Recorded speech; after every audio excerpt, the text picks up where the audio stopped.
வணக்கம் நண்பர்களே. இந்த வீடியோவில் நாங்கள் மன அழுத்தத்தில் இருக்கிறோமா எப்படி தெரிந்து கொள்வது, இது பற்றி இந்த வீடியோவில் பார்க்கலாம். ஒருவர் தனக்கு மன அழுத்தம் இருக்கிறது என்று எப்படி தெரிந்து கொள்கிறார்கள்? முதலாவது, திடீர் அழுகை.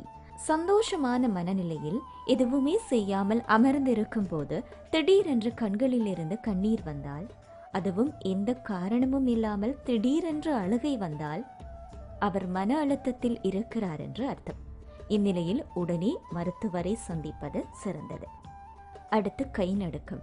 எந்த வேலையும் செய்யாமல் அமர்ந்திருக்கும் போது கையின் ஏதாவது ஒரு விரல் மட்டும் அசையுமா? அப்படியானால் அது மன அழுத்தத்தின் அறிகுறி என்கிறார்கள் மனநல மருத்துவர்கள்.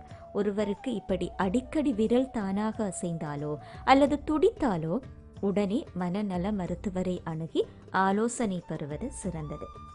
அடுத்து, கண்ணிமை துடித்தல். கண்ணிமை திடீரென்று துடித்தாலோ அல்லது அடிக்கடி துடித்தாலோ ஒருவர் மன அழுத்தத்தில் இருக்க வாய்ப்பிருக்கிறது.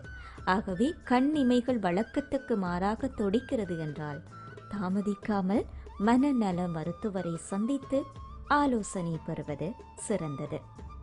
மேலும் வீடியோக்களை பார்வையிட வணக்கம் லண்டன் யூடியூப் சேனலை சப்ஸ்கிரைப் செய்யுங்கள்.